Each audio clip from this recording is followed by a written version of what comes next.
Well, I'm just walking along the beach here, picking up these really beautiful little water-worn pebbles of glass. But what is this stuff?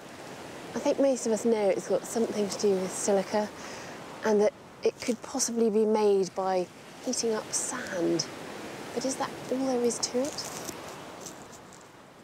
In the interests of science, and for the sheer fun of it, I've decided to see if we can make glass from sand. Oh, and try to do it on a beach.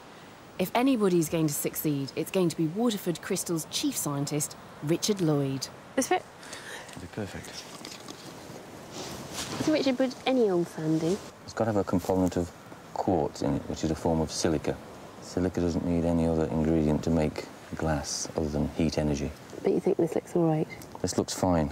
Let's go make some glass. Well, this is Tony. He's the man that's going to provide the heat for us today. Hello, Tony. Hi. So exactly how much heat are we going to need? Well, in its present form, we'll need 1800 Celsius to melt this. But what we're going to do is mix it with some potash, and this helps the sand to melt.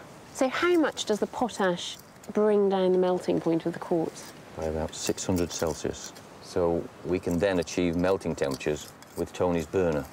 So we can pop it on there. The crucible's already glowing bright red. Red heat is only 600 Celsius. Red heat is 600? Approximately. Is it starting to bubble now? Yeah. That's the potash releasing its carbon dioxide and then starts to react with the sand grains to form the glass.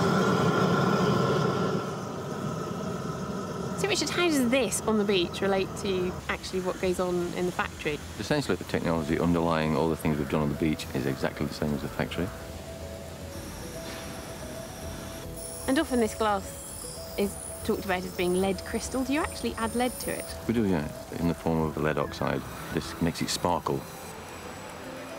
It also allows the glass to be worked over a longer temperature range, which lets the blowers do their magic.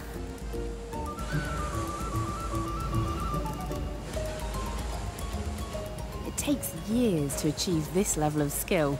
Believe me, it isn't easy. I've just had to go myself. One way or another, glass has been made here for hundreds of years. These skills are ancient. This is Waterford Museum's famous kite brooch of Irish Viking design. Exquisite gold filigree and the tiniest beads of glass.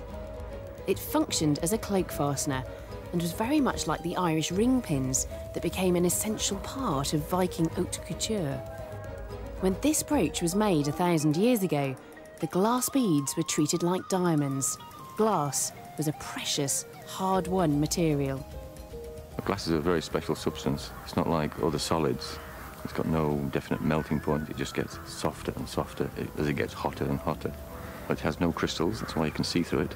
Once quartz has formed the glass, the molecules can't rotate and orient themselves into regular patterns, which a crystal is, you see. So they're trapped in irregular shapes. That's what keeps the glass clear. I'll get it. You'll clear off that way, yeah? Oh, wow. There we have glass from the beach. There is just something really wonderful about being able to make glass from sand.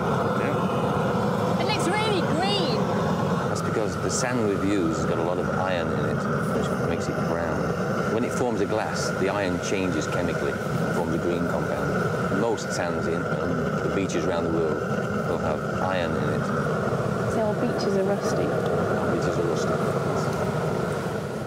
What a great day. Not only have we succeeded in making glass from sand, but the craftsmen of Waterford Crystal have made something that harkens back to the very foundation of Waterford itself, a Viking ring pin. That is beautiful. Oh, Richard, that really is lovely. Oh, and it's got designs all the way along it. And it's like a symbol of Waterford, isn't it? The Vikings and the glass.